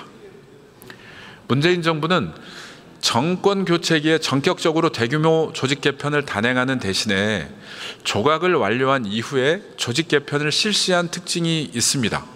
문민정부 이후에 조직 개편 빈도를 기준으로 문재인 정부는 총 5회의 조직 개편을 실시해서 노무현 정부는 총 6회를 실시했는데요. 이 뒤를 잇지만 전반적으로 보면 문재인 정부의 조직 개편은 최소한에 그쳤다는 평가가 있습니다. 제1차 조직 개편의 중소벤처기업부 신설을 제외한다면 개편의 주된 내용은 박근혜 정부 당시에 개편되었던 조직을 복구하려는 조치였기 때문입니다. 문재인 정부는 주로 행정기관 간 기능 재배분이나 복수 차관 신설 등의 소프트웨어적인 차원에서 조직 개편을 한 것이 특징입니다. 자, 그러면 역대 정부 중 별로 거론하고 싶지는 않지만 윤석열 정부의 조직 개편에 대해서도 한번 살펴보겠습니다.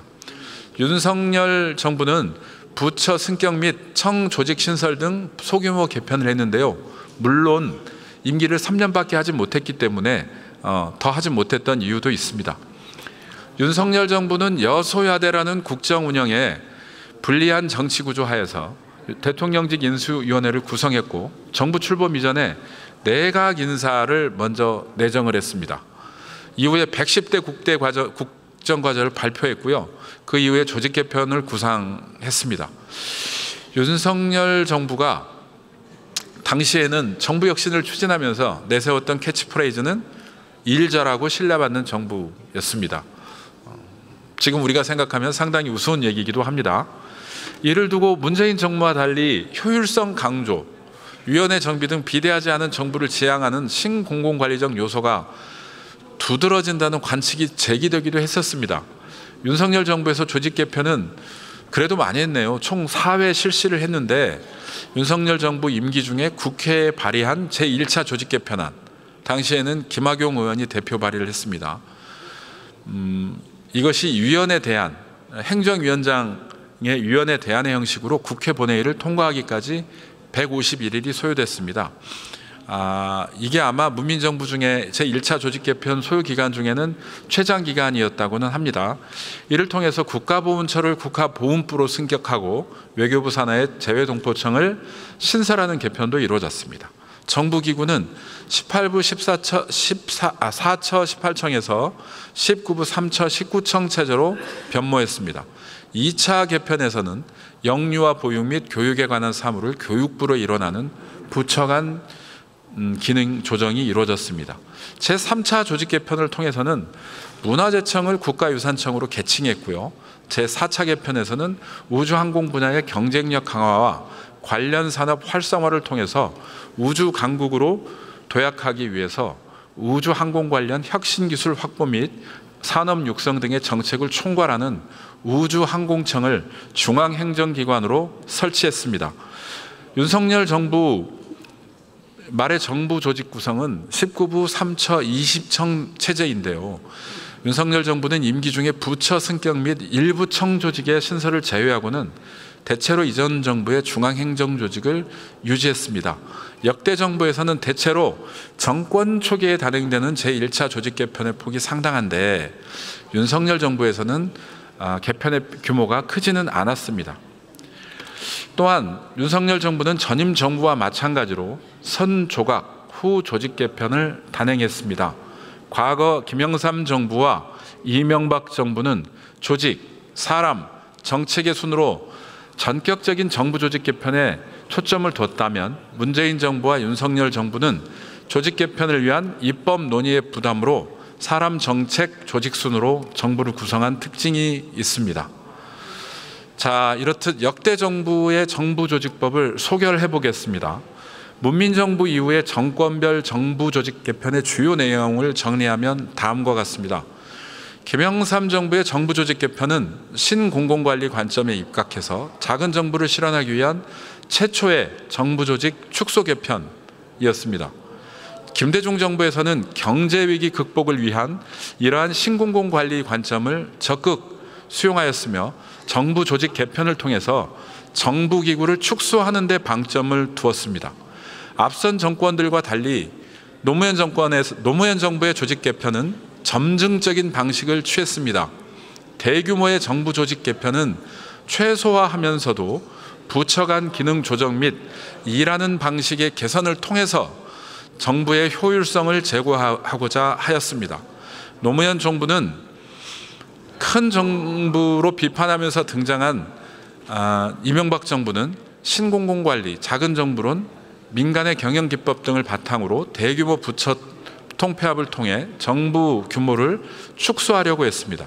박근혜 정부는 1차 조직 개편에서부터 폭이 상당했는데요.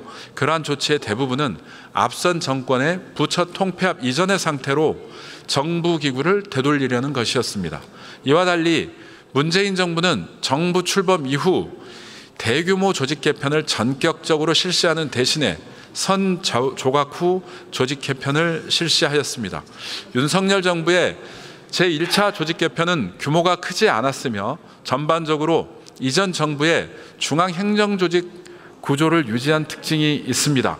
정권별 제1차 정부 조직 개편 관련 정부조직법 개정 법률안이 발의되어 처리하기까지의 소요 기간을 비교해 보면 윤석열 정부 151일, 박근혜 정부 51일, 노무현 정부 42일, 문재인 정부 41일, 이명박 정부 32일, 김대중 정부 13일, 김영삼 정부는 10일이 1차 조직 개편에 소외됐습니다.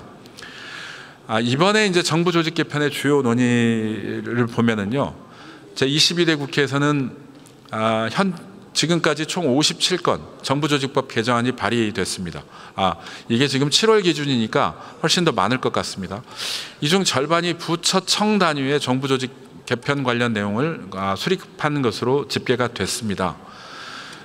최근 정부조직 개편 관련한 주요 논의는 크게 중앙행정기관의 신설 또는 폐지, 부처 간 기능의 재조정, 정책 조정을 위한 부총리 제도의 활용, 대통령실 직제 확대 등으로 구분할 수 있습니다.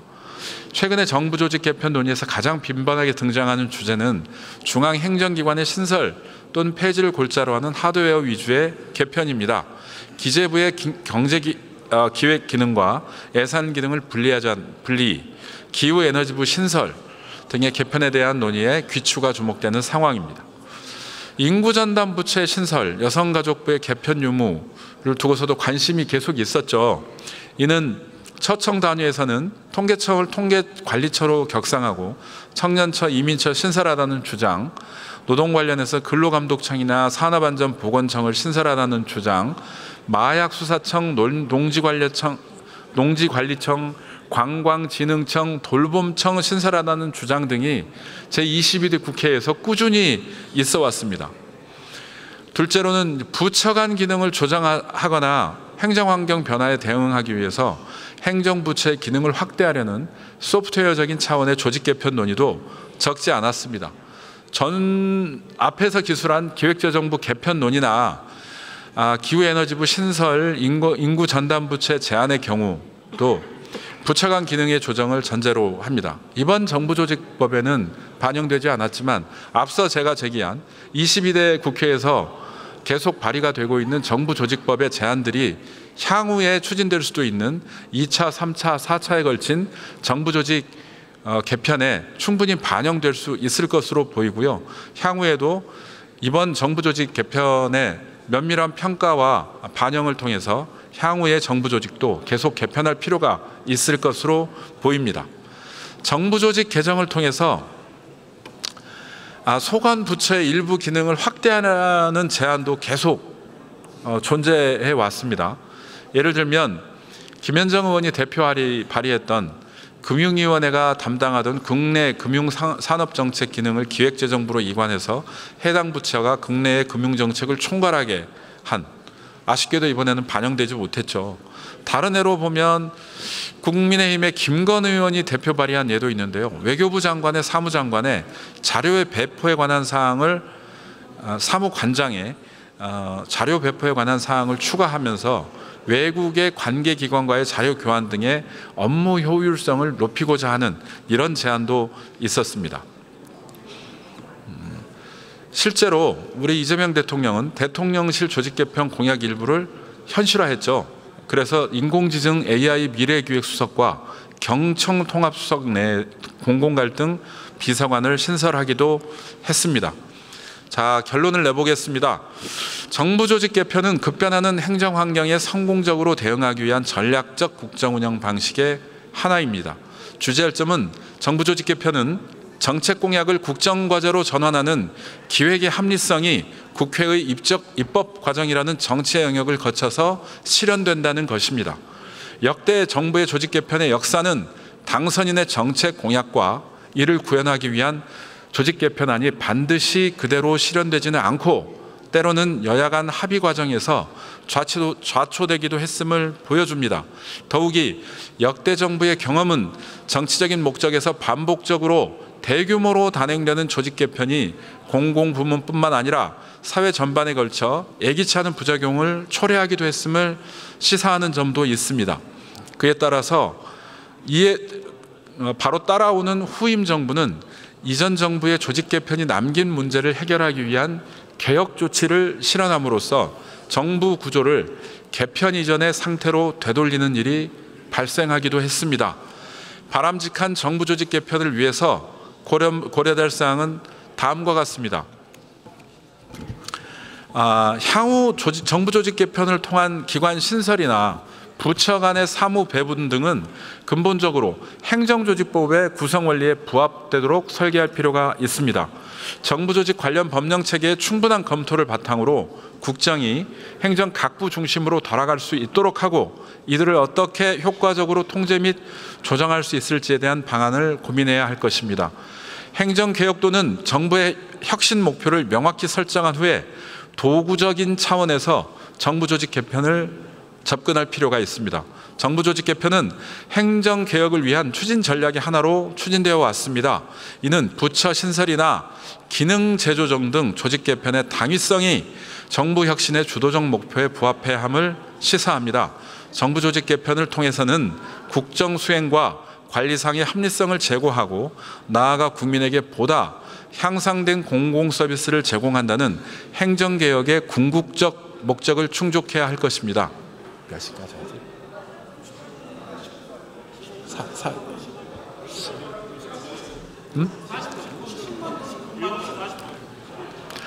정부 조직을 개편하는 그 자체는 목적이 아닌 수단입니다. 행정환경 변화 대응을 위한 정부 조직 개편의 필요성을 인정할지라도 행정조직을 개편하는 일에는 매우 신중하게 접근해야 합니다. 정권 초기의 정부 조직 개편 논의는 매우 일반적인 현상이지만 정치적 진통을 야기할 수 있는 데다가 공직사회 혼란도 초래할 수도 있습니다.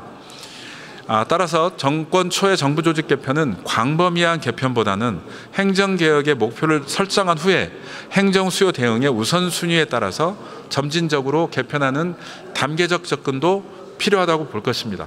중장기적인 관점에서 보면 정부 조직 개편은 정부 혁신과 공무원 인사제도 개편과도 맞물려서 수행되어야 할 것입니다.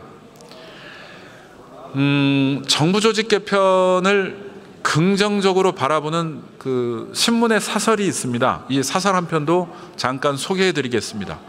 국회가 지난주에 본회의에서 이재명 정부 첫 정부 조직 개편안을 처리했습니다. 야권의 강력한 반발이 있었으나 다수당인 더불어민주당의 표결로 정부 원안대로 통과시켰습니다. 이로써 대선이 치러진 지 4개월 만에 정부가 새 조직 체계로 움직이게 됐습니다. 이게 9월 28일 전자신문 사설입니다. 여론의 관심은 검찰청 폐지와 같은 정치적 의제에 쏠려 있는 듯 하지만 새 정부 조직은 지금까지와는 대비되는 완전히 새로운 조직입니다. 큰 줄기로만 봐도 기존 기획재정부는 재정개혁부와 기획예산처로 분리되고, 또 환경부는 기후에너지 환경부로 확대 개편됩니다. 산업통상자원부가 갖고 있던 에너지 정책 업무는 원자력 발전, 수출만 빼고 모두 기후에너지 환경부로 이관됩니다. 일단 국가재정과 예산권을 통으로 틀어진 기획재정부의 업무 권한을 분산시키면서 각기 재정과 예산 분야 정책 기능에 집중하도록 한 선택은 효율 측면에서 긍정적으로 보입니다. 다만 효율과 집행력이 항시 비례하는 것은 아니니 앞으로도 지켜볼 일입니다. 이 전자신문의 사설입니다. 또 하나 중대한 도전은 이미 전문가들은 물론 각계에서 나온 우려처럼 환경과 에너지란 상충된 정책 수단이 한 바구니에 담기는 어렵다는 점입니다. 그렇다고 한 바구니에 담기는 점입니다. 그렇다고 환경과 에너지가 어느 한쪽에 흡수되어도 상관없는 정도가 아니라 미래에 더 나은 생활 구현을 위해 반드시 다뤄야 할 분야라는 점이 더 큰 문제입니다. 대통령의 후보 시절 핵심 공약이었고 집권 뒤에도 의중이 가장 크게 실린 부분이라 더 이상 조정 여지도 없습니다. 이젠 옳든 그르든 가야 할 길이 됐습니다. 의견 단계 실패는 바뀌면 되고 정책 실패도 만회하면 되지만 부처 실패는 결국 정권의 부담이 됩니다. 새 정부 조직도 대통령 인사권 안에 있습니다. 실무자까지 전부는 아닐지라도 장관이 업무를 장악해서 조직 개편의 목적과 방향이 실현되도록 만드는 결정적 힘은 대통령에게 있습니다. 정치적으로 명운이 걸린 일들은 그것대로 추진해 가면 됩니다. 하지만 국민의 일상, 먹고 사는 문제와 직결되는 경제 산업의 행정 문제 역시 그보다 가볍다 할 수 없습니다. 첫 단추로 맞춰진 정부 조직이 정부 요구대로 정해진 만큼 이제 그것이 잘 돌아가고 필요한 역할을 하게 만드는 책임 또한 정부 몫이 됐습니다. 그 정점에 대통령이 있습니다. 야당의 반대를 무릅쓰고 선택한 결정이 국민의 삶과 국가 경제를 일으키는 방향으로 작동하도록 집중해야 합니다. 무엇보다 바뀐 역할과 달라진 위상의 부처가 실질적인 성과를 내도록 하는 것이 최우선 목표여야 합니다. 의원 여러분, 제 왼쪽을 보면 한 분도 안 계시는데요. 대체 이런 필리버스터를 왜 해야 하는지 알 수가 없습니다. 알 수가 없습니다. 그러니까 필리버스터 신청한 국민의힘 의원은 자리를 제대로 지키지도 않고요. 아까 제가 그 서두에 한 말이지만 국민의힘 몫의 부의장인 주호영 국회 부의장은 사회를 거부하고 있습니다. 국회 부의장의 책임을 망각하고 방기하고 있습니다. 정말 사퇴 결의안이라도 내야 한다고 생각합니다. 이 뒤에 계시는 우원식 의장님과 주호영 이하경 부의장님이 무슨 죄입니까? 지금 며칠 동안 맞교대를 하면서 또 내일 또 해야 되시잖아요. 며칠째 의장을 지키고 있습니다. 이거 도대체 한두 번도 아니고 처음에는 8시간씩 6시간씩 또 이제는 4시간씩 이렇게 맞교대로 며칠째 의장석을 지키고 있는데 대체 무엇을 하자는 필리버스터인지도 모르겠습니다. 저도 오늘 아침 느닷없이 연락을 받았습니다. 국민의힘이 필리버스터 할 의원이 없답니다. 그래서 제가 필리버스터를 해야 된답니다. 이게 무슨 경우입니까? 저는 필리버스터 할 생각이 전혀 없습니다. 빨리 통과시키고 싶은 사람인데 제가 왜 국민의힘 의원이 안 왔다고 필리버스터를 해야 됩니까? 24시간이 지나고 종결동의안 제출하기까지의 3분의 2 규정 이거 바꿔야 됩니다. 150명 채우면 우리가 언제라도 할 수 있게 바꿔야 됩니다. 그리고 필리버스터 기간도 조정해야 됩니다. 필리버스터 시간도 조정해야 됩니다. 이거 무의미한 필리버스터 이렇게 할 필요가 있겠습니까?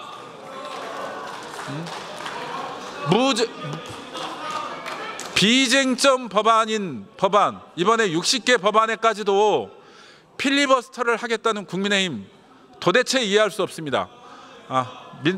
그렇습니까? 이제 끝내도 됩니까? 네, 그럼 마무리 발언하겠습니다. 의장님께서 아직 말씀을 안 하셨습니다. 아니 조금 더 해야 돼요. 네. 아니 24시간이 아직 안 됐어요. 다음 주자로 바꾸든지. 아닙니다. 제가 마무리하겠습니다. 제가 신속하게 제가 말씀드렸지만 저는 필리버스터를 하고 싶어하는 사람이 아닙니다. 그래서 24시간이 딱 끝나는 시간에 맞춰서 필리버스터를 종결하도록 그렇게 하겠습니다. 네, 그러면 그럴까요? 천천히 정리하겠습니다.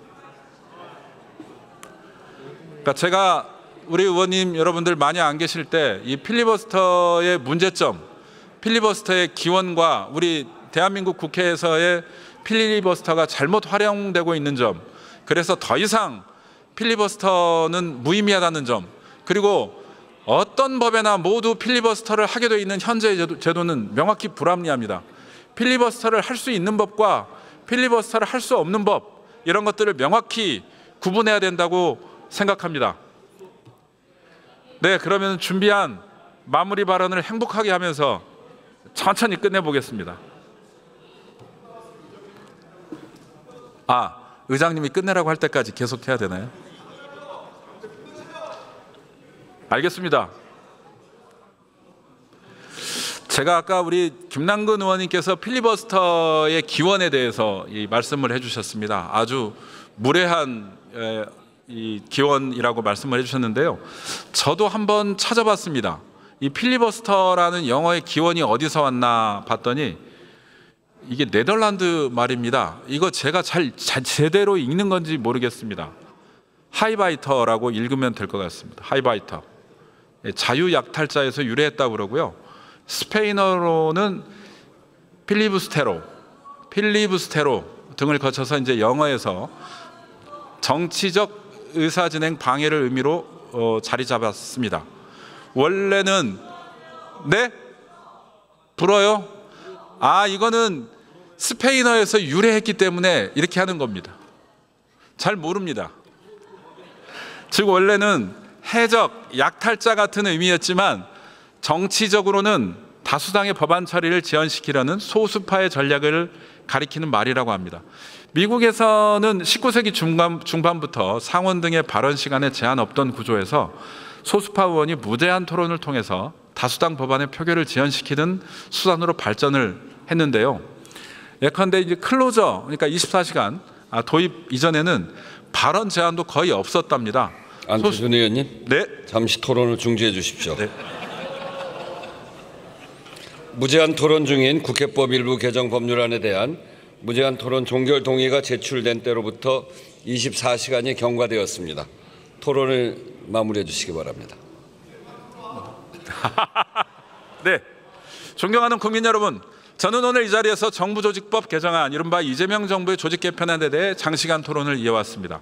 긴 시간 동안 우리는 개편안의 취지와 쟁점, 기대 효과와 위험 요인, 그리고 필요한 보완책에 대해 심도 깊이 논의했습니다. 이제 토론을 마무리하면서 저는 다시 한번 국민 앞에 그리고 국회 앞에 이 조직 개편의 본질적 의미와 시급성을 정리해드리고자 합니다. 정부 조직 개편은 단순히 부처 이름을 바꾸는 문제가 아닙니다. 그것은 국정 철학을 제도적으로 구현하고 정책 과정을 실행할 수 있는 국가 시스템을 새롭게 설계하는 작업입니다. 오늘 논의되는 여러 쟁점들, 기재부 분리, 검찰청 폐지, 중수청, 공수처청 신설, 환경부, 기후에너지부 확대, 통계청의 국가데이터처 승격, 특허청의 지식재산처 승격 등 새로운 시대적 요구에 부응하는 제도적 개편이라는 점에서 의의를 갖습니다. 특히 기후위기, 디지털 전환, 저출산 고령화, 글로벌 공급망 재편이라는 복합위기에 대응하기 위해서는 정부 조직이 더 이상 과거의 관성에 머물러서는 안 됩니다. 물론 저는 토론 과정에 지적된 여러 우려를 가볍게 여기지는 않습니다. 네, 그러나 역사를 돌아보면 모든 정부 조직 개편은 처음에는 혼란을 동반했지만 중장기적으로는 새로운 국정 질서를 만드는 계기가 되었습니다. 이번 개편 또한 철저한 보안 장치와 국회의 견제를 병행한다면 분명 우리 사회가 직면한 위기에 대응하는 동력이 될 것입니다. 정부 조직 개편은 더 이상 미룰 수 없는 시대적 과제입니다. 기후위기에 대응하기 위해 디지털 전환을 가속하기 위해 공정하고 투명한 법 집행 체계를 세우기 위해 청년과 미래 세대가 희망을 가질 수 있는 국가 시스템을 구축하기 위해 지금 우리는 행동해야 합니다. 그 과정에서 국민의힘은 말도 안 되는 필리버스터만 하고 비판만 할 게 아니라 견제와 보완을 통해 개편을 더 튼튼하게 만드는 동반자가 되어야 합니다. 오늘 저의 발언이 마침표가 아니라 새로운 출발이 되기를 기대합니다. 이제는 더 이상 미룰 수 없습니다. 조속히 그러나 치밀하게 이재명 정부의 조직 개편을 추진해야 합니다. 그 과정에서 국민의힘도 더 이상 국민을 외면한 정쟁투쟁을 그만두고 함께 협조해 주시기 바랍니다. 감사합니다.